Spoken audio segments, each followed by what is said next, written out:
자, 안녕하십니까. 2024년도 우리 군무원을 준비하시는 통신직, 전자직을 준비하시는 수험생 여러분들, 그동안 우리가 같이 기본 과정부터 핵심 과정, 그다음에 실전 과정까지, 그리고 지금에 와서는 이제 기출 및 적중 과정까지 오고 있습니다. 그동안 이제 기본 이론부터 해서요, 그다음에 핵심 문제도 풀어봤고, 그다음에 아주 어려운 실전 문제, 각종 공문에 나오는 실전 문제까지 풀어봤어요. 다소 어려웠죠. 이제 쉬운 문제도 풀어보고 이제 어려운 문제도 풀어봤으니까 이제는 나올 법한 문제만 골라서 정리하는 시간으로 갖겠습니다. 그래서 제가 7년에서 한 10년 정도의 기출문제를 가지고 있어요. 그래서 그 기출문제에서 나왔던 문제들을 풀어봄으로써 이렇게 나오는구나 감도 느끼시고, 그 다음에 그 내용의 이제 중요한 포인트, 이론적인 내용 다시 한번 살펴보시고, 그동안은 안 나왔지만 제 생각에 이런 내용도 나올 수 있을 법하다라는 걸 짚어드릴 테니까 차근차근 저와 같이 시험 절까지 같이 공부를 해 가도록 하겠습니다. 먼저 이제 전자공학을 먼저 할 거예요. 다 마무리를 하고, 그 다음에 이제 통신공학으로 넘어가서 시험 전까지 한 5일에서 한 6일 전까지 마무리할 겁니다. 그러면 저랑 같이 준비하시고 남는 시간에 이제 여러분들이 정리하는 시간으로 가지시면 충분히 합격 가능하지 않을까 싶습니다. 자, 그러면 먼저 전자공학 파트 중에서 회로 이론 파트를 먼저 공부할까 해요. 회로 이론은 전자공학 파트에서 10문제 정도를 차지합니다. 10문제 정도. 그래서 10문제 정도를 우리가 이제 해결한다, 이렇게 생각하시면 될 것 같아요. 그래서 우리가 기본 과정에서 배웠던 교재를 참고로 해서 같이 봐주시고, 파일도 이제 업로드 해드릴 테니까 이제 파일도 같이 보시면 될 것 같습니다. 자, 한번 살펴보죠. 자, 첫 번째 챕터였죠. 직류회로 파트에서요. 여기 이 파트에서는 이제 많은 게 나오지 않죠. 한 문제 정도 나옵니다. 근데 한 문제 정도 나오는데 기본적인 게 나와요. 그래서 여기서 틀리시면 안 되겠죠. 그래서 직류회로에서 여러분들이 알아야 될 내용들을 살펴보면서 기출문제를 통해서 복습을 해보도록 하겠습니다. 자, 첫 번째 기본적인 내용이에요. 자, 우리가 이 이론을 다 배웠기 때문에 지금 그 속도로 나가지는 않습니다. 중요한 포인트만 짚어드릴 테니까 이걸 외우지 않은 분들은 빨리빨리 자기 걸로 만드셔야 돼요. 자, 먼저 전하와 전하량입니다. 전하라는 건 정기적인 성질을 띠고 있는 채수 단위죠. 전하. 그래서 정기 현상을 일으키는 주체적인 원인이 전하가 됩니다. 양전하가 있고 음전하가 있죠. 그래서 이제 가상의 한 점에 있는 전하를 점전하라고 합니다. 뭐 이런 걸 외울 필요는 없어요. 자, 전하량 이제 알아야죠. 전하량을 Q라는 기호를 쓴다. 이거 아셔야 됩니다. 그 다음에 전하량의 단위는 쿨롱의 단위를 쓰죠. 쿨롱이라는 단위를 써요. 그래서 전하가 가지고 있는 전기의 양으로 단위는 쿨롱입니다. 쿨롱을 써요. 쿨롱. 단위는 쿨롱을 쓰고 있다. 쿨롱. 자, 그 다음에 단위가 이제 쿨롱의 약자, 쿨롱의 약자 C를 쓰고 있죠. 이걸 쿨롱이라고 읽어야죠. 쿨롱 하고 있습니다. 그 다음에 이제 전하의 종류에는 양전하가 있고요. 양전하가 있고, 이제 음전하가 있는데, 음전하를 우리가 이제 전자, 양전을 양자, 이렇게 부릅니다. 자, 이제는 외워야 돼요. 전자 하나가 갖고 있는 전하량, 이건 외워야 됩니다. 그래서 1.602 곱하기 10의 마이너스 19승 쿨롱이죠. 이제 이건 외우셔야 돼요. 1.602 곱하기 10의 마이너스 19승 쿨롱이 전자 하나가 갖고 있는 전하량입니다. 그래서 이걸 모르시면 안 돼요. 그래서 전자는 이제 마이너스 성질을 띠고 있으니까 마이너스를 붙여준 거고요. 전자 하나당 질량도 외우셔야 됩니다. 그래서 뒤에까지 외우실 필요 없이 9.1 곱하기 10의 마이너스 31승 킬로그램 단위까지 정확하게, 아직 못 외우셨다면 이건 외우고 있었어야 돼요. 그 다음에 이제 1쿨롱입니다. 1쿨롱. 전자 하나가 갖고 있는 게 이제 이 정도의 전하량인데 몇 개가 모여야 1쿨롱이 되냐. 이게 이제 문장으로 나왔을 때 옳고 그른 걸 골라낼 수 있어야 돼요. 그래서 약 6.25 곱하기 10의 18승입니다. 이게 18승이라는 건 승을 꼭 외우세요. 10의 18승, 욕이잖아요. 18, 18 이렇게 보시면 돼요.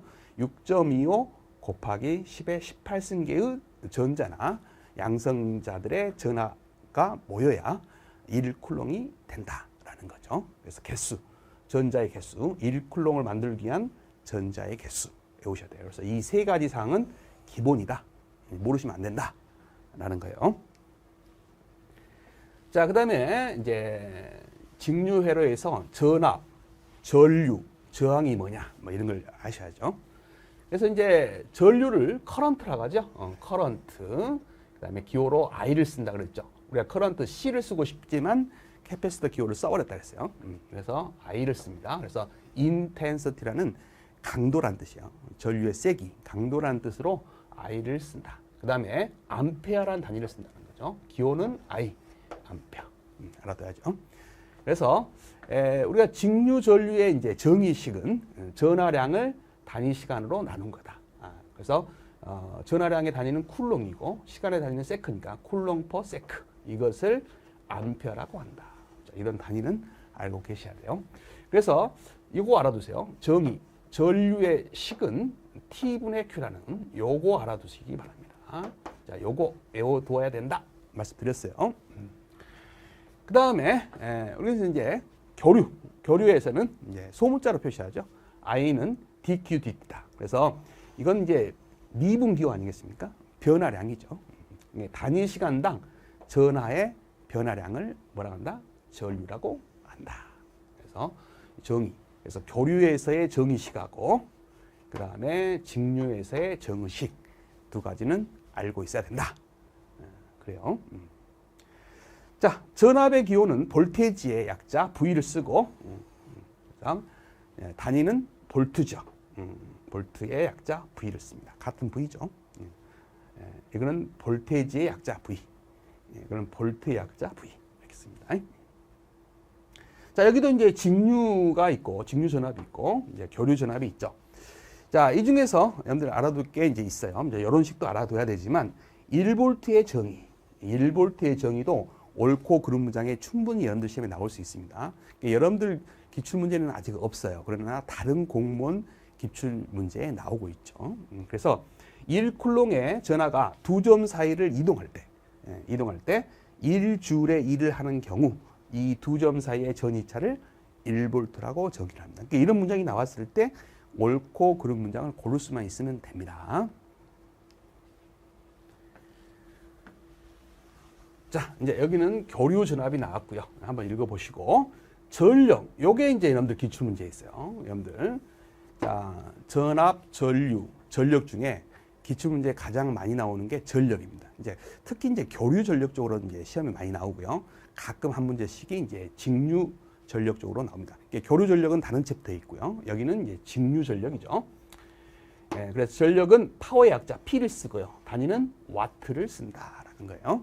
그래서 단위 시간 동안 전기 장치에 공급되는 전기적인 에너지를 우리가 뭐라고 해요?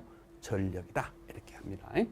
그래서 다른 말로 이제 단위 시간 동안 다른 형태의 에너지로 변환되는 전기적인 에너지 이렇게 말을 하고요. 단위로 이제 와트를 쓴다는 거. 근데 이제 보통 큰 단위를 많이 쓰니까 킬로와트를 보통 많이 쓴다라는 거죠. 그래서 와트나 킬로와트 이런 단위를 씁니다. 그래서 1와트라는 것은 1암페의 전류가 1볼트의 전압이 걸린 곳을 흐를 때 소비되는 전력의 크기를 우리가 전력이다. 이렇게 말을 합니다. 그래서 전력을 구하는 공식이죠. 그래서 단위 시간당 하는 일. 그래서 T분의 와트다. 그래서 이제 전류 곱하기 전압 곱하기 전류를 해도 뭐가 나와요? 전력이 나온다. 이런 말이죠. 그래서 전력을 구하는 방법. 요것도 알아두시고 전압 곱하기 전류가 이제 전력이 된다. 알아두셔야 되겠죠.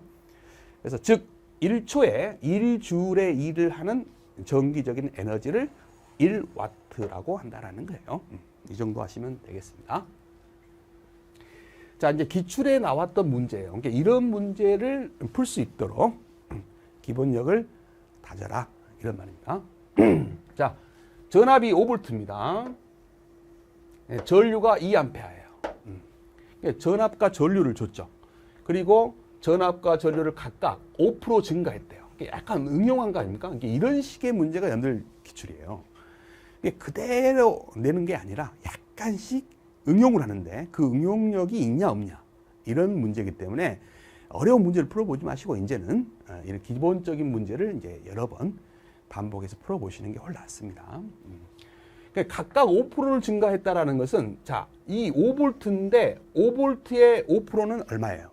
이걸 계산할 줄 알아야 돼요. 5V의 5%는 어떻게 계산하는가? 5%가 증가했으니까. 우리가 여기다가 1을 곱하면 100%죠. 1을 곱하면 100%일 거 아니에요? 근데 1.05를 곱하면 5%가 상승된 값이죠. 이걸 아셔야 돼요. 만약에 5%가 상승이 안 되고 증가가 안 되고 감소했다 그러면 여기를 어떻게 해야 돼요? 5%를 빼면 0.95라고 해야죠. 이해되시죠? 그 다음에 전류값도 마찬가지입니다. 여기도 2A의 5%가 상승된 값은 얼마일까요? 자, 2A에다가 2A에다가 곱하기 1.05를 곱하면 되겠죠. 그래서 이런 식으로 곱하면 돼요. 그러면 이제 요 값하고 요 값이 상승된 값이니까 전력은 어떻게 구해요? 전력은 아까 우리가 T분의 와트 이렇게 구했잖아요. 또는 뭐야? 또 뭘 구했어요? 전압 곱하기 전류 이렇게도 구했잖아요. 그랬잖아요. 그러니까 전압 전류를 곱하면 되죠. 그래서 요 두 개를 곱하면 된다. 그래서 5 곱하기 자 1.05 곱하기 그 다음에 2 곱하기 1.05 이렇게 하시면 뭐가 나온다? 전력이 나온다. 이거 계산하시면 돼요. 이거 계산하시면 얼마가 나와요?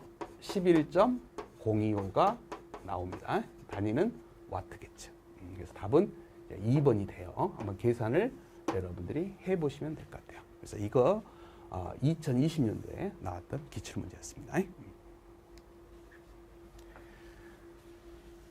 자, 이것도 기출문제예요. 절전형 전등을 사용하여 소모 전류가 10% 이번에는 감소했대요. 보세요. 10% 감소했다라는 거잖아요. 10% 감소. 그럼 10% 감소를 어떻게 표현할까요? 원래 이제 전류가 이렇게 있으면 이거 10% 감소하면 10% 0.9를 곱해야죠. 10%. 그래서 0.9를 곱하면 0.9 I가 되겠죠. 이해되시죠? 그러면 이제 소비 전력은 어떻게 구해요? 우리가 소비 전력은 부하 저항이 R이라고 한다면 전력은 전압 곱하기 전류로도 구하지만 V는 IR이라는 오hm 법칙이 있죠. 아시죠? 이 정도는 아시죠? 그러면 이걸 I로 고치면 I는 이걸 V를 고치면 V는 IR 그대로 넣으면 되겠네요. 이것을 여기다 집어넣으면 뭐가 될까요? I 제곱 R이라는 공식이 됐죠. I 제곱 R. 그러니까 이제 이 I가 뭐로 바뀐 거예요? 0.9로 바뀐 거잖아요. 그 I로 바뀐 거니까 이걸 대입하면 되는 거죠. 그러면 어떻게 돼요? 9981이니까 0.81 I 제곱 R이 나오는 거예요. 기존에는 I 제곱 R이었는데 10%를 감소하니까 이 값이 나온 거죠. 물어보는 핵심이 뭐예요? 이렇게 감소했는데 소비 전력은 약 몇 프로 감소했냐? 원래 이제 요거였는데 0.81을 곱했으니까 얼마 감소한 거예요? 원래 이제 1이어야 되는데 1에서 이걸 빼면 얼마예요? 0.19죠. 퍼센트로 따지면 100을 곱하면 되니까 19%가 감소한 거죠. 이해되시죠? 그래서 답은 19%가 감소했다. 이렇게 답을 하시면 되는 거예요. 아시겠죠? 그래서 이제 이런 식으로 응용해서 낸다는 거. 단순하게 전압과 전류를 주고 뭐 전력을 구하라든지 이런 문제는 되지 않죠. 그런다고 해서 굉장히 어려운 또 문제는 아니잖아요. 그러나 생각을 할 수 있냐 없냐 이게 결코 쉬운 문제는 아니에요. 그래서 이런 것들을 이제 응용할 수 있도록 기본기를 다지는 시간을 가지셔야 돼요. 자, 이제는 오hm 법칙으로 갑니다. 자, 먼저 이 파트는 시험에 자주 나오는 파트예요. 자, 우리가 정기적인 저항 R을 알아보는 건데 우리가 저항은 전류의 흐름을 방해하는 성분을 우리가 저항이라고 하죠. 저항이 적입니다. 그래서 전기 저항, 레지스턴스. 그래서 단위는 오음을 쓰죠. 그래서 단위는 오음을 쓴다. 자, 그다음에 이제 반대로 저항의 역수죠. 전류가 흐르기 쉬움의 정도를 컨덕턴스라고 합니다. 저항의 역수예요. 그래서 R분의 1을 우리가 G라고 해서 컨덕턴스라고 합니다. 단위도 이게 오음을 뒤집으면 이게 MHO잖아요. 그래서 MHO 모라고 합니다. 또 요것도 뒤집으면 이렇게 되죠. 이게 이제 국제 표준 단위는 아니에요. 표준 단위는 지멘스라는 단위가 또 따로 있습니다. 자, 그런데 이제 우리나라에서는 이제 모를 많이 쓰니까 모로 알아두시면 돼요. 그래서 R 오음의 저항을 가진 어떤 물체의 컨덕턴스 G는 R분의 1이다라는 거죠. 그래서 도체에서의 저항, 요게 시험에 많이 나와요. 그래서 도선은요, 전체 저항이 어떻게 되냐? 요거 R이죠. 이 도체가 갖고 있는 고유 저항이 있어요. 이 고유 저항을 알아셔야 돼요. 로라고 해가지고 이걸 고유 저항이라고 해요. 금이냐, 은이냐, 동이냐에 따라서 자기 자신이 고유로 갖고 있는 저항이죠. 거기에다가 이 도선이 길이가 길면 길수록 저항은 커지죠. 그래서 저항은 길이에 비례한다. 그래서 이 길이에 이 L에 비례한다라는 거. 그 다음에 면적에, 이게 면적이죠. 면적에는 반비례한다. 반비례. 면적에는 반비례. 그러면 이게 이제 우리가 이제 원형 모양의 도선이었다. 그러면 어떻게 돼요? 반지름이 R이라고 한다면, 이 반지름을 R이라고 한다면, 이 면적은 반지름 곱하기 3.14 파이죠. 그래서 파이 R의 제곱이 면적 구하는 공식이다. 이 정도는 아시죠? 그래서 면적은 이렇게 구한다까지 아시면 되겠습니다. 그래서 이걸 가지고 문제를 최근까지 내고 있어요. 그래서 그동안 기출문제에 여러 번 나왔던 이런 문제가 되겠습니다. 자, 기출 확인을 해보죠. 예, 요게 이제 최근에 나왔던 문제예요. 아래 모양과 같은 원기둥 모양 철사의 양끝을 잡아당겨 길이를 3배로 늘렸다라는 거죠. 이게 L을 원래 L이 있는데 이것을 3배의 L로 늘렸다 이런 말이에요. 길이를 늘려도 원래의 원기둥 당면의 모양은 유지된다. 원래 모양은 바뀌지 않는다 이 말이죠. 재질의 특성과 부피 또한 변합니다. 부피라는 건 어떻게 구해요? 부피는 부피를 V라고 한다면 면적 곱하기 길이로 구하죠. 그래서 요 면적을 우리가 이제 A라고 한다면 요 길이를 우리가 L이라고 한다면 면적에다가 길이를 곱하면 뭐가 됩니까? 최적이 되죠. 이게 최적이죠. 최적. 이건 면적이고 길이입니다. 근데 이 최적이 변하지 않으려면 잘 보세요. 길이를 3배로 늘렸어요. 이것을 3배로 늘렸단 말이에요. 이 길이를 3배로 늘렸단 말이에요. 근데 최적이 변하지 않으려면 이게 3배로 늘렸으면 여기는 3배로 줄여야죠. 면적은. 즉 3분의 1배가 돼야 되겠죠. 그래야 두 개를 곱했을 때 그대로 최적이 유지가 되겠죠. 이 조건을 아느냐 이렇게 물어보는 거죠. 그래서 최적이 변하지 않는다. 부피가 변하지 않는다. 이게 핵심이에요. 그랬을 때 길이 모양도 안 변하는데 길이를 어때요?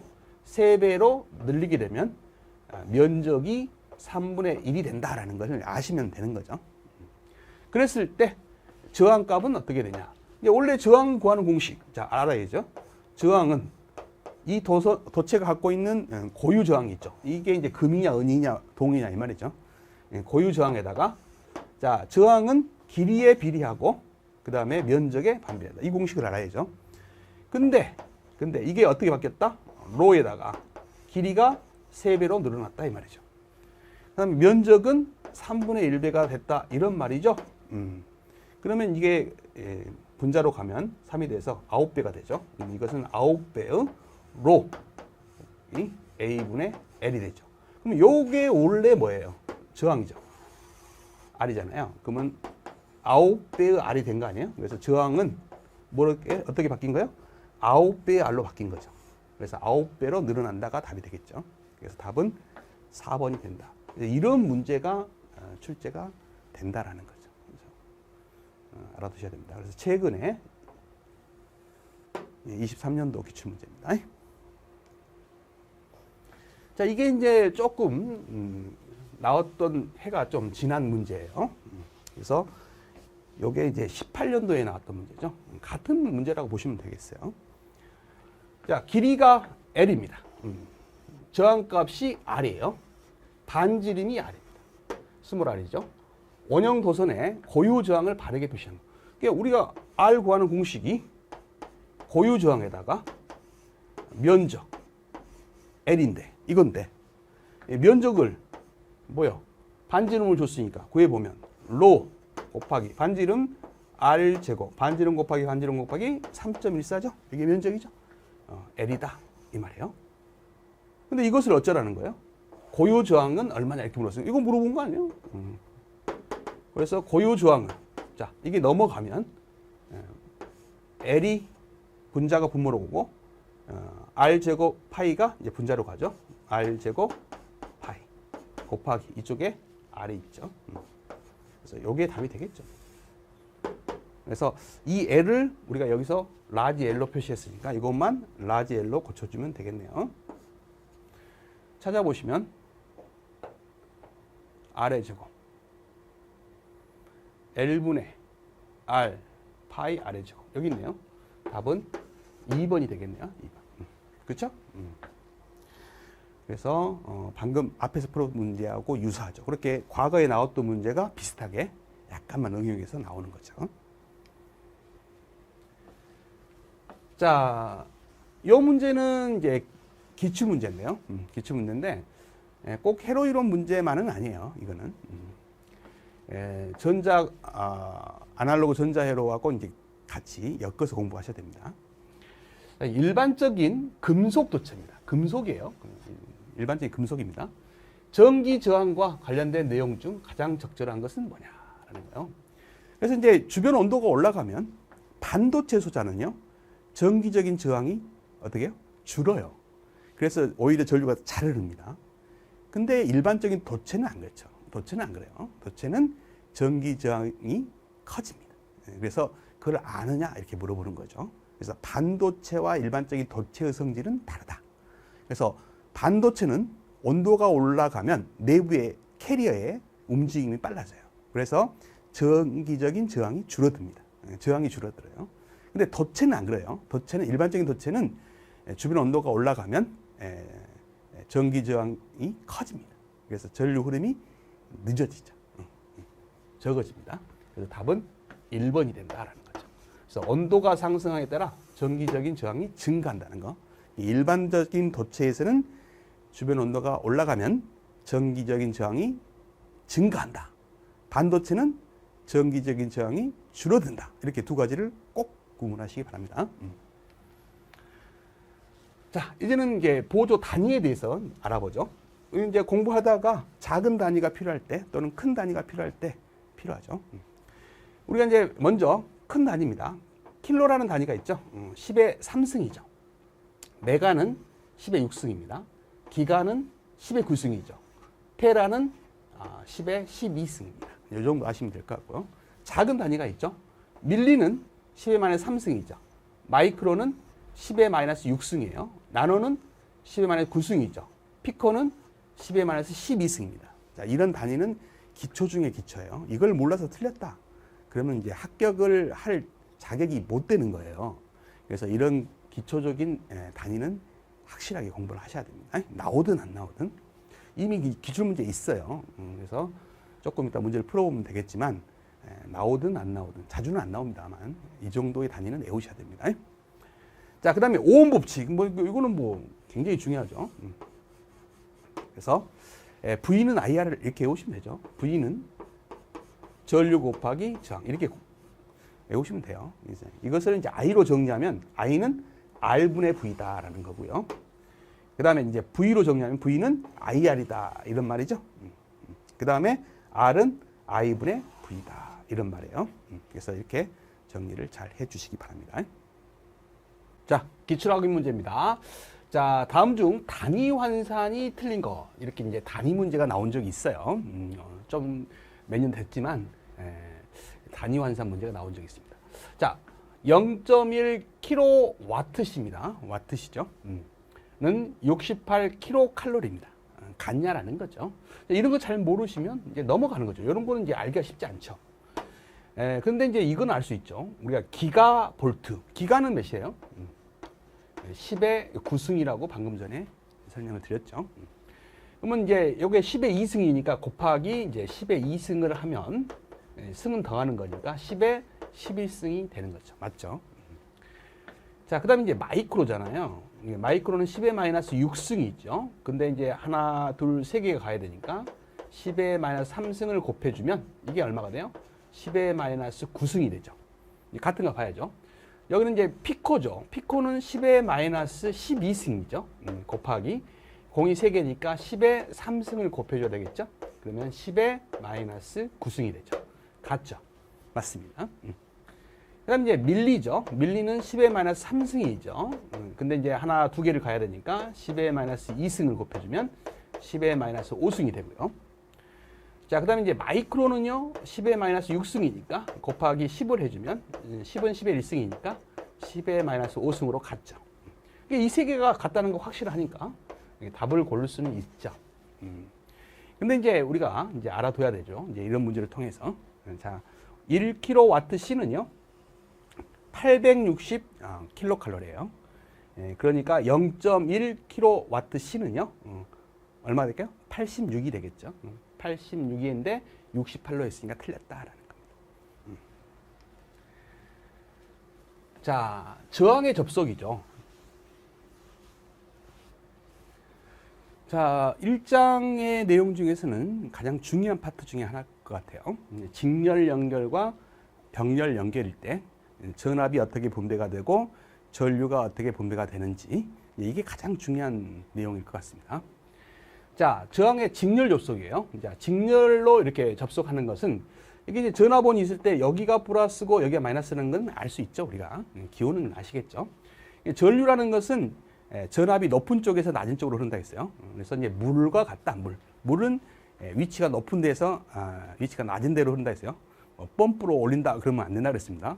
그래서 높은 데서 낮은 데로 흐르는데 이렇게 흐르는 건 아니죠. 이게 건전지인데 건전지 내부로 흘러버리면 사자마자 다 방전된다 그랬죠. 그래서 전류의 흐름 방향은 정확히 아시라겠어요.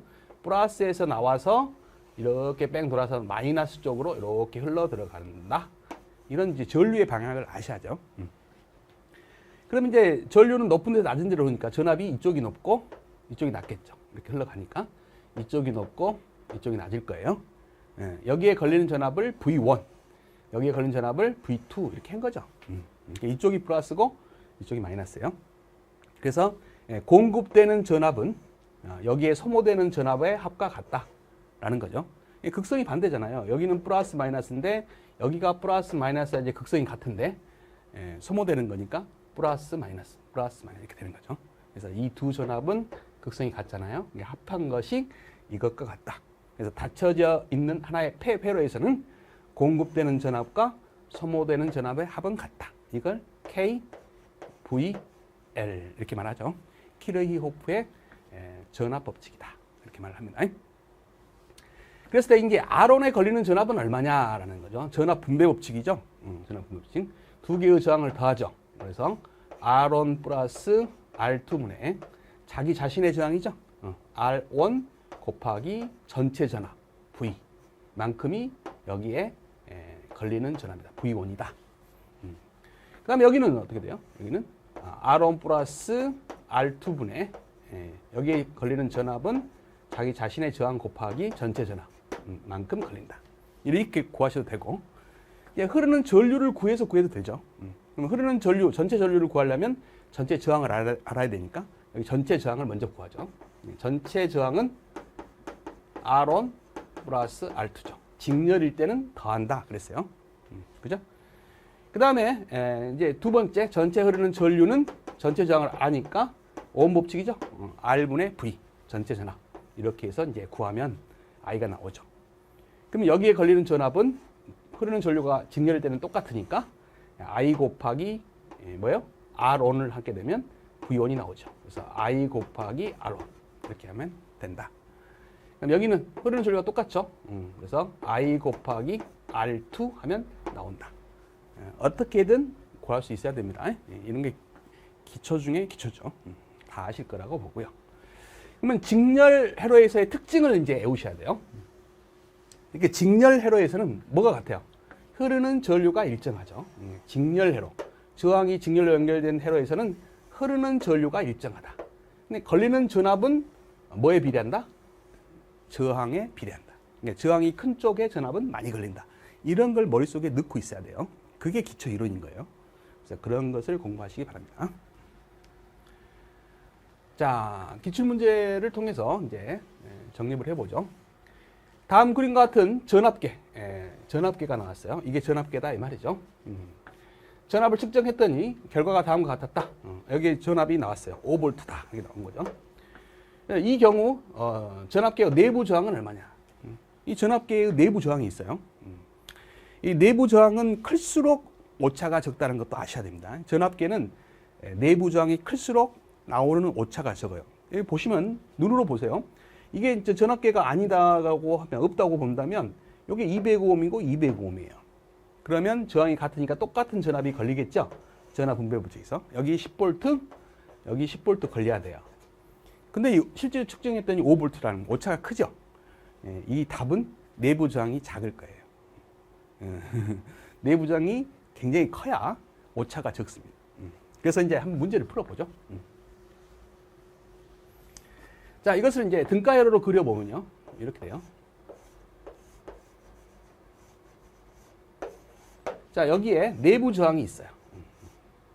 여기에 전압계가 있는 거예요. 이렇게 있는 거예요. 내부 저항을 R, 이것을 200ohm, 이거를 200ohm, 이거를 20V 이렇게 해볼게요. 그러면 이제 계산을 하기 위해서 이거는 병렬이잖아요.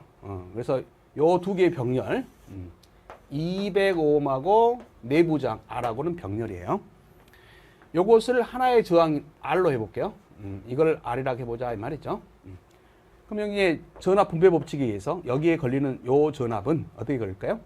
자, 전압 분배 법칙이죠. 200 플러스 R1 플러스 R2, R이죠. 그래. 여기에 걸리는 전압이니까 R 곱하기 전체 전압 20V가 얼마가 돼야 돼요? 측정 전압 5V가 나오는 거죠. 5V. 자, 첫 번째 식이에요. 이걸로 푸는 겁니다. 그러면 여기 곱하면 20R이죠. 자, 여기 넘어가면 5하고 곱해주면 5R이 있고요. 5하고 곱하면 5R. 플러스 5, 10이니까 1000이 되죠. 이렇게 됩니다. 자, R이 넘어가면 15R이죠. 1000이 돼요. 그럼 R은 15분의 1000이 되겠네요. 그럼 5로 약분이 되죠. 5, 3, 15. 5, 20. 3분의 200ohm이 되겠네요. 그래서 첫 번째는 이렇게 구하고 두 번째 요 값이 뭐라는 거예요? 요거라는 거죠. 그래서 여기 보시면 이 두 개를 병렬로 구한 거니까 200 플러스 내부 저항 200 곱하기 R 한 것이 이게 나왔다는 거죠. 3분의 200이 돼야 된다 이런 말이에요. 그럼 대각선의 곱수는 같으니까 이렇게 곱하면 되죠. 그럼 이쪽을 곱하면 600R이 되죠. 이렇게 곱하면 200R이 나오고요. 이런 곱하면 4만이 되겠죠. 이렇게. 그럼 이런 넘어가면 여기가 넘어가면 요놈이 넘어가면 400R이 되고요. 여기는 4만이 되겠죠.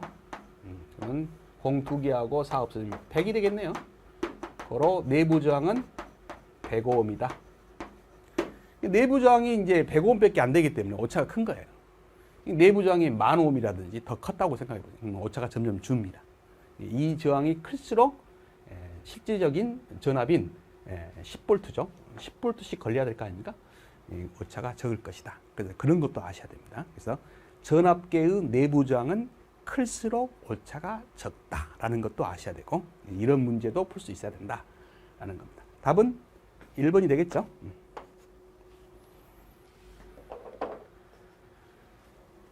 자, 이제는 저항의 병렬 접속으로 갑니다. 자, 여기 전압을 가했을 때 저항이 이렇게 연결된 것을 병렬 접속이라고 하죠. 병렬 접속은 자, 전류가 이 한 노드에서 노드라는 것은 소자와 소자 사이를 노드라고 해요. 노드에서 이 들어오는 전류죠. 이 I가 이쪽으로도 갈 수 있고 이쪽으로 갈 수 있죠. 그래서 들어오는 전류는 모두 다 나간다라는 거예요. 그래서 이 나가는 전류를 합치면 들어온 전류와 같죠. 그래서 들어오는 전류, 이 노드 입장에서 들어오는 전류를 플러스로 표시하고 나가는 전류를 마이너스로 표시한다면 이렇게 나가는 전류를 마이너스로 표시한다면 그 합은 뭐다? 0이다. 이것을 KCL이라고 하죠. 키르히호프의 전류 법칙이다. 이렇게 말합니다. 자, 그래서 전류가 이렇게 나뉘는 연결을 우리가 병렬 연결이다. 이렇게 해요. 병렬 연결의 특징은 뭐예요? 이 양단의 전압이 같죠. 요 점하고 요 점은 소자가 없기 때문에 이 사이에 소자가 없기 때문에 같은 노드예요. 요 노드하고 요 노드는 같은 노드입니다. 이 세 점은 같은 노드다 이 말이죠. 여기도 마찬가지입니다. 요 세 점은 소자와 소자 사이가 아니기 때문에 같은 노드예요. 여기에 소자가 없잖아요. 같은 노드를 이렇게 찍으면 전압이 똑같이 나오겠죠. 그래서 여기에 걸리는 전압과 여기에 걸리는 전압은 같다. 즉 R1에 걸리는 전압과 R2에 걸리는 전압은 같죠.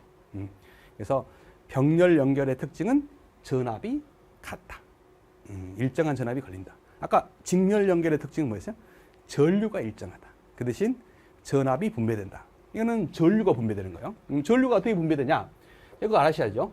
자, 이쪽으로 흐르는 전류는 어떻게 구한다? 자, 이쪽 I1은 자, 두 개의 저항을 더하죠. R1 플러스 R2분의 자, 이쪽에 흐르는 전류는 반대쪽 저항을 곱하는 거예요. R2 곱하기 전체 전류. 이만큼이 이쪽에 흐른다라는 거죠. 그 다음에 I2는요. 이쪽에 흐르는 전류는 똑같이 R1 플러스 R2분의 자, 반대쪽 저항 R1이죠. 곱하기 전체 전류죠. 그래서 이렇게 구한다는 거. 이걸 전류 분배 법칙이다. 그래서 이런 거 구할 줄 알고 그 다음에 병렬 연결의 특징 아시는 게 기초다. 꼭 알아두시기 바랍니다. 자, 기출 확인 문제를 한번 풀어보죠. 자, 저항 2.5ohm을 직렬로 10개를 연결한 경우. 그러니까 이제 저항을 똑같은 저항 R을 10개를 연결하면 자, 2개를 연결하면 어떻게 해야 될까요? R 똑같아요. 그러면 직렬 연결은 더하면 되니까 토탈 저항은 얼마예요? 2배의 R이죠. 더하면 되니까. 그럼 3개면 어떻게 돼요? 3배의 R이겠죠. 이해되시죠? 10개면요. 이게 랄랄라 10개가 연결되어 있다 이 말이죠.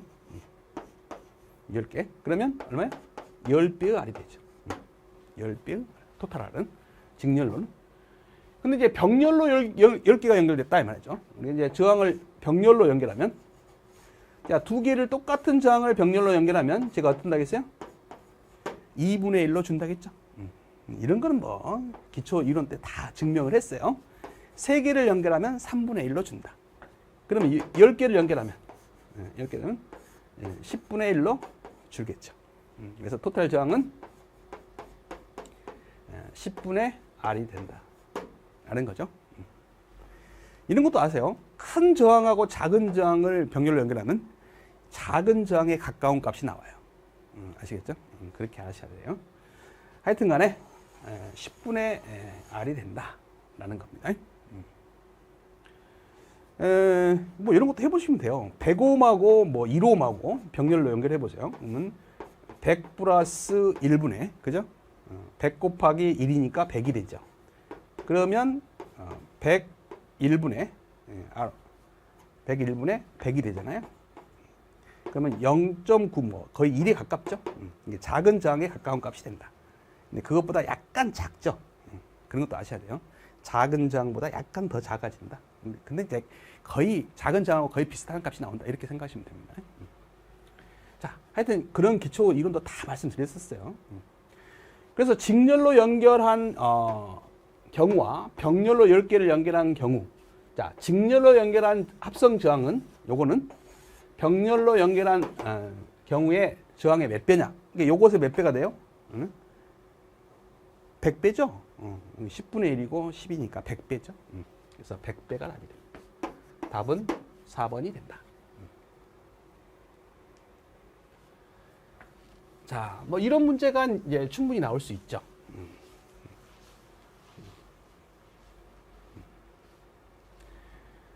자, 이런 문제가 이제 좋은 문제죠.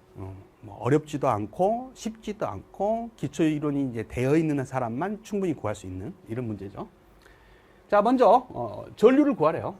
어디? 이 4ohm에 흐르는 전류를 구하래요. 자, 먼저 전체 전류를 알아야 구할 수 있어요. 전체 흐르는 전류, 자, 플러스에서 마이너스로, 자, 이렇게 흘러서 이렇게 간 전류가 나뉘어서 흘러서 다시 합쳐져서 흘러서 또 나뉘어서 흘러서 다시 합쳐서 이렇게 흘러서 이쪽으로 오는 거죠.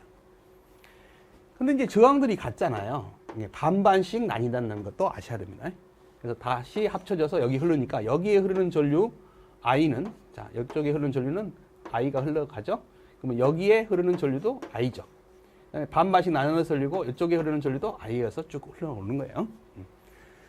자, 그래서 먼저 이제 I를 구하려면 전체 저항을 먼저 알아야 돼요. 그래서 전체 저항을 한번 구해보죠. 자, 직렬이잖아요. 요 두 개는 병렬이죠. 병렬 계산을 먼저 해보죠. 요 저항은 병렬이니까 저항이 같으니까 2분의 1로 줄죠. 5ohm이에요. 요거는 하나니까 3ohm이고요. 직렬이니까 더하면 되죠. 요거는 이제 병렬이니까 2분의 1로 줄죠. 똑같은 저항이니까 2ohm이죠. 그럼 전체 저항은 15ohm이라는 건 금방 구하죠. 금방 구할 수 있어요. 그렇죠? 그 다음에 두 번째, 전체 전류는요. 토탈 전류는 또 금방 구하죠. 어떻게 해요? R 토탈을 구했으니까 V 하면 되죠?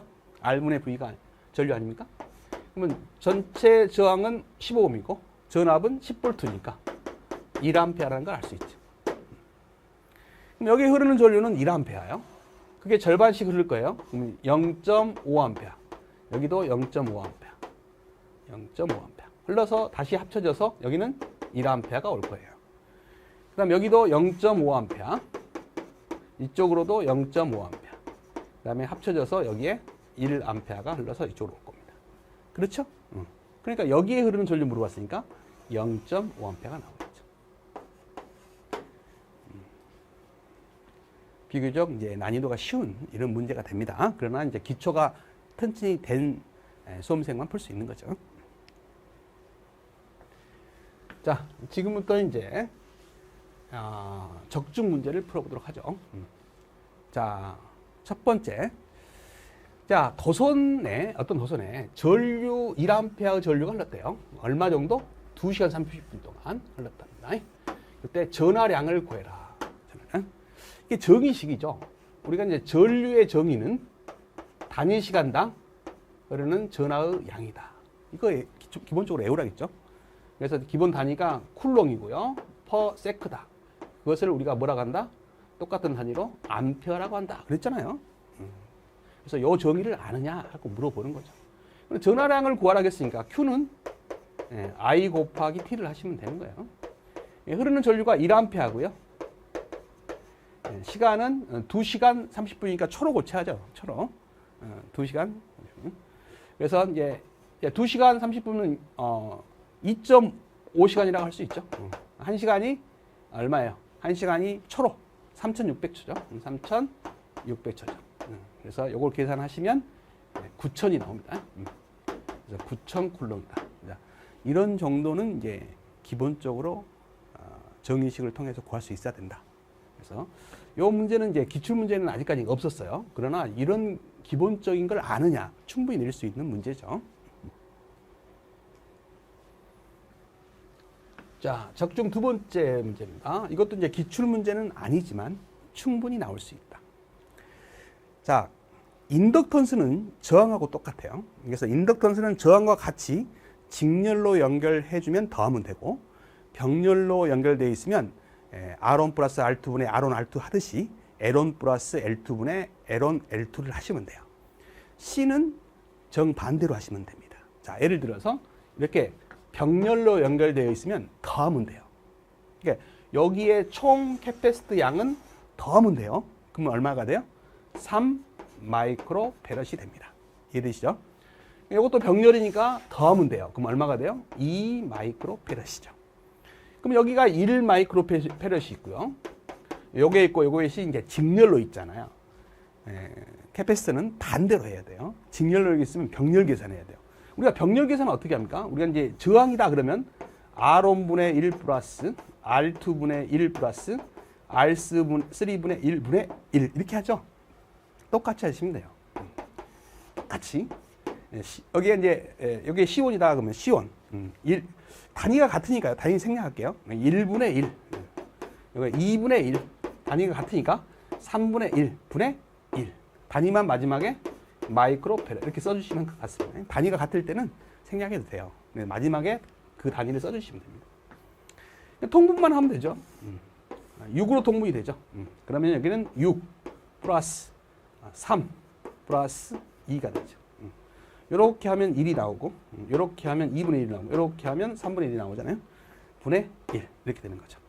그러면 이제 요거 더하면 11이 되고 요게 분자로 가면 6이 돼서 11분의 6 마이크로페라 이 값이 나오죠. 충분히 나올 수 있는 이런 문제입니다.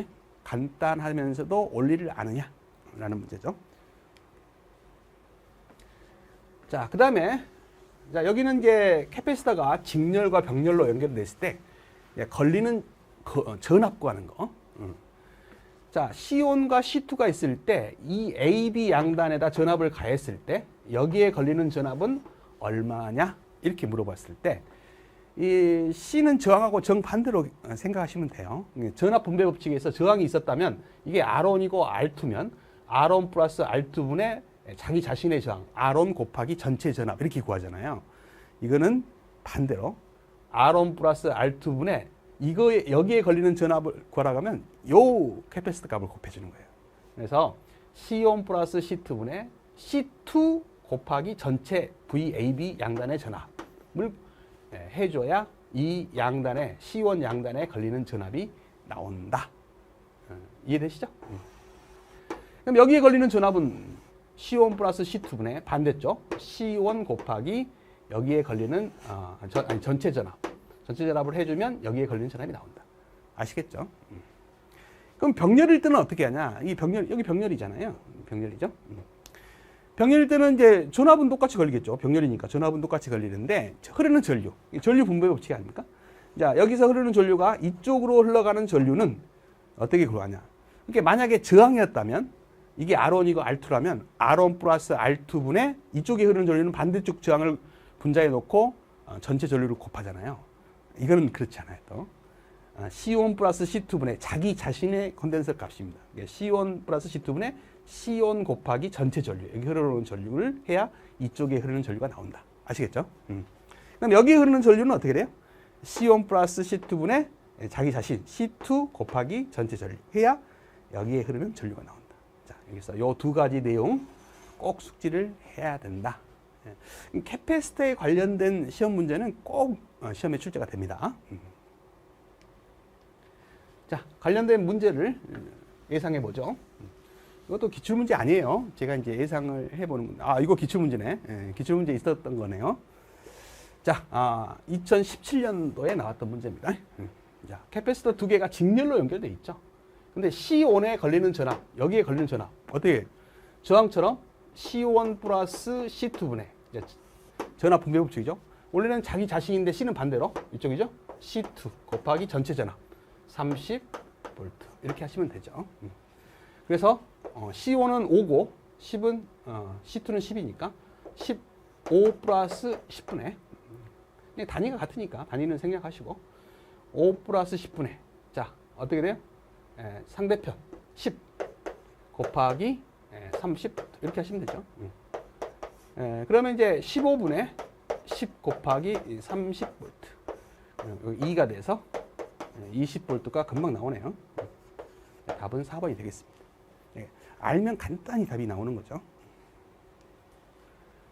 자, 요것도 이제 기출 문제네요. 최근에 나왔던 기출 문제입니다.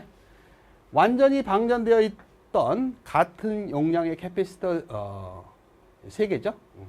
3이 안 보이네요. 3개를 15V 배터리와 아래와 같이 연결했을 때 절점 A, 여기죠. 절점 A의 전압으로 가장 알맞은 것은 그랬어요.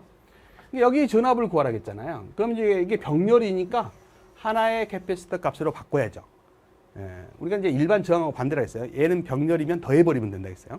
그래서 등가로 고치면 이렇게 고칠 수가 있습니다. 여기 캐패시터 C가 있고 여기다 하나로 고치면 자 여기는 C고요. 여기는 이제 더하면 되니까 EC가 되죠. EC. 그다음에 15V. 그럼 여기가 A점이니까 여기가 접지점이니까 이 양단의 전압을 물어본 거지요.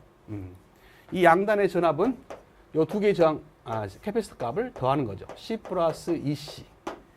이게 저항이었다면 자기 자신의 저항을 곱하는 건데 상대편 거죠. C 곱하기 15V. 이렇게 하면 여기에 걸린 전압이 나오는 거죠. 그래서 30분의 C 곱하기 15. C는 사라지고 3은 약분이 돼서 5V가 답이 되겠네요. 답은 1번이 되겠습니다. 자, 캐패시터에 관한 문제는 안 빠지고 나온다. 자, 이 문제가 중요도가 아주 높겠습니다. 자, 전구 콘덴서 3개가 병렬로 연결되어 있다. 좀 이상하네요. 그냥 콘덴서 3개가 병렬로 연결됐다. 이렇게 아시면 되겠습니다. 좀 오타가 있는 것 같습니다. C1, C2, C3가 콘덴서의 전하량 Q를 분배받는 비율은 이게 병렬로 연결되어 있대요. 한마디로 C가 이렇게 하나, 둘, 이렇게 3개가 있다는 거예요. 여기에 이제 뭐 어떤 전압이 가해졌겠죠. 전압이 가해졌을 거예요. 그럼 여기에 캐패시터 용량이 1 마이크로페렛. 여기는 얼마요? 2 마이크로페렛. 여기는 얼마요? 3 마이크로페렛. 이렇게 있다는 거죠. 그랬을 때 각 콘덴서 전하량의 분배는 어디에 전하량이 많이 분배될 것이냐 이 말이에요. 여러분 캐패시터에서 꼭 100% 외워야 될 공식이 하나 있어요. Q 이퀄 CV입니다. 이 캐패시터 용량이고요. 양단에 걸리는 전압이죠. 그 다음에 전하량이에요. 이 공식은 죽었다 깨도 외우셔야 돼요. 뭐 어떤 시험이든 안 나온 데 없이 나오는 것이 이 공식입니다. Q 이퀄 CV를 모르시면 안 돼요. 근데 이 중에 이제 이 양단의 전압이 일정하죠. 요게 일정해요. 요게 일정할 때, 요거하고 요거는 비례죠. 요게 크면 크고 작으면 작을 거 아니에요? 그래서 Q하고 C는 비례 관계라는 거 아셔야 됩니다.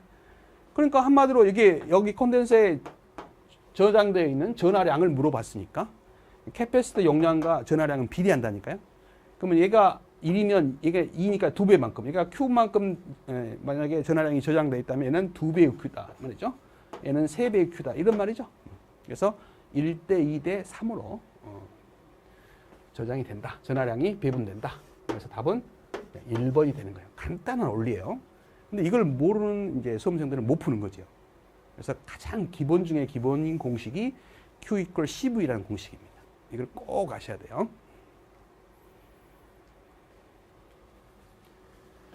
자, 이것도 기출문제입니다. 2022년도에 나왔네요. 자, 평행판 캐패시터의 극판 사이에 비유전율이 5랍니다. 유전체를 채울 경우 같은 전이차에 대한 극판의 전하량 변화로 가장 적절한 것은 그랬네요. 이런 문제예요. 이게 이제 약간의 난이도도 있는 문제입니다. 두 개의 극판이 있어요. 자, 그 다음에 이제 물론 이제 거기다 전압을 가했겠죠. 그랬을 때 이 콘덴서에 충전되는 C 용량은요, 이 극판 사이에 유전 물질을 채우죠. 만약에 공기라는 유전 물질을 채웠다. 그것을 이제 유전율로 입실론 제로라고 표현합니다. 공기의 유전율을.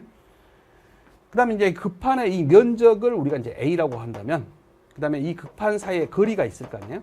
그걸 D라고 한다면 C의 용량은 이 유전율에 비례합니다. 그 다음에 이제 용량은 면적이 넓을수록 많이 충전이 되겠죠. 그 다음에 이 극판 사이의 거리는 좁을수록 충전 용량이 커요. 그래서 이제 C에 관련된 이 공식은 별표 3개짜리. 죽었다가도 이제 외우셔야 될 공식입니다. 뭐 이 기본 과정에서 다 공부하셨죠. 근데 여기다가 공기를 채우지 않고 이제 비유전율이 오다라는 것은, 비유전율이라는 것은 공기에 비해서 유전율이 몇 배 높냐를 나타내는 단위예요. 이게 비유전율이 5라는 것은 공기의 유전율보다 5배가 높다는 물질이 5배가 높다는 거예요. 비유전율이. 비유전율이라는 것은 이 공기의 유전율보다 5배가 높은 유전율을 갖고 있다. 이런 뜻이라니까요. 그래서 5를 곱해주면 됩니다. 이걸 대신에 얼마를 곱해주면 돼요? 5를 곱해주면 된다라는 거죠. 그러니까 공기로 채웠던 C값보다는 5배가 용량이 커진다라는 거죠. 그래서 전하량 변화는 극판의 전하량 변화는 어떻게 되느냐? 가장 적절하느냐? 그렇죠? 충전되는 용량이 5배가 커지니까 전하량이 5배가 증가하겠죠. 답은 1번이 되겠습니다.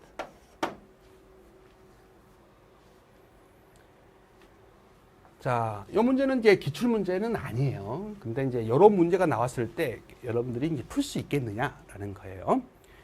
자, 합성 저항을 구하라는 겁니다.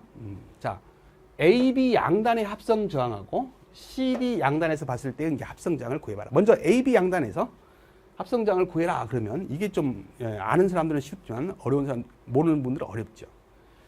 이 저항이 이렇게 삼각형 모양으로 있어요. 이것을 델타 모양이라고 합니다. 델타 모양이라고 그래요. 그래서 이제 이 델타 모양으로 이렇게 연결돼서는 이렇게 눈으로 풀 수가 없어요. 그래서 Y 변환이라고 하죠. Y 모양으로 바꿔야 돼요. 그래서 이렇게 저항 하나, 그 다음에 이쪽으로 저항 하나, 그 다음에 이쪽으로 이렇게 저항 하나를 만들어서요. 요 저항하고 여기 이제 RA라고 한다면, 이걸 RB라고 한다면, RC라고 한다면, 이 회로를, 이 세 개의 회로를 이렇게 고쳐야 됩니다. 그러면 이게 없다고 생각해 보세요. 고쳤다고 생각하면, 여기 없다고 생각하면 요것과 요거는 직렬이에요. 그럼 두 개를 더할 수가 있어요. 이렇게. 요것과 요건 직렬입니다. 두 개를 더할 수가 있어요. 요거는 없어졌잖아요. 그러면 요거 두 개가 병렬이에요. 병렬 계산하면 하나의 저항으로 바뀌죠. 그러면 요거하고 요걸 더하면 전체 저항이 구해집니다. 그렇게 구하는 게 원칙이에요. 근데 이 회로는 그렇게 구하지 않습니다. 자, 그렇게 구해야 되는데 원칙은 쉬운 방법이 있어요. 우리가 이제 휘스턴 브릿지 원리를 이용하면 돼요. 양쪽의 저항을 곱해보세요. 요 저항하고 요 저항을 곱해요. 양쪽 저항은. 아시겠죠? 그러면 저항이 똑같죠. R 제곱이에요. 또 요 저항하고 요 저항을 곱해요. 대각선끼리. 그것도 R 제곱죠. 이렇게 같으면요. 여기에 흐르는 전류가 없어요. 여기다 전압을 가하더라도요. 여기다 전압을 가하더라도 여기서 흐르는 전류가 다 이쪽으로 가고 여기 흐르는 전류가 다 이쪽으로 가지 여기와 여기는 전이차가 없어요. 저항 성분이 같기 때문에 이 전이와 이 전이 같아가지고 이쪽으로는 전류가 흐르지 않습니다. 그러면 신호가 흐르지 않는 이 저항은 필요 없는 저항이에요. 없는 거하고 똑같아요. 없는 거 똑같습니다. 그래서 이제 휘스턴 브릿지가 된다라는 거죠. 그래서 이거에 없으면 어떻게 될까요? 이게 없다고 생각하면 요거 두 개 저항 더하면 되죠? 그럼 어떻게 돼요? 2R이죠. 직렬이니까. 이 두 개 저항 더하면 되죠? 얼마요? 2R이죠. 그러면 이제 이거하고 요거는 이제 병렬이죠. 이렇게 저항이 하나 연결있고 이렇게 하나 있으니까 병렬이잖아요.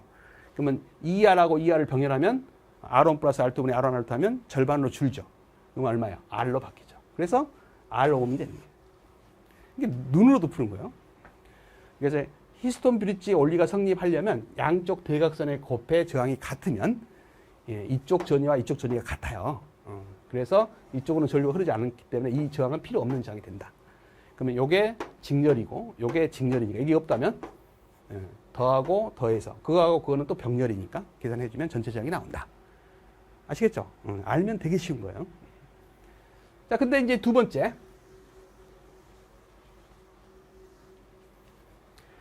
CD 양단에서 본 합성저항은 얼마냐? 여기서 볼 때는 그렇게 구하는데, 여기서 보면은, 일단은 여기가 이제 아무것도 없는 거로 생각하시면, 요 두 개는 직렬이잖아요. 그러면 더하면 2R이고요. 여기에 이제 2R이 하나 있고, 요거 두 개도 또 직렬이잖아요. 2R이잖아요.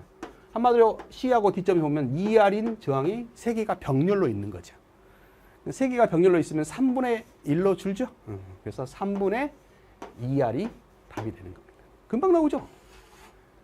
그러니까 이렇게 이제 한 번쯤 풀어보신 분들은 이걸 당황하지 않을 텐데, 혹시라도 이런 문제가 나왔을 때 당황하실까봐, 뭐 나온다는 보장은 없지만, 괜찮은 것 같아서 이런 데는 소개를 해드리고 있는 겁니다.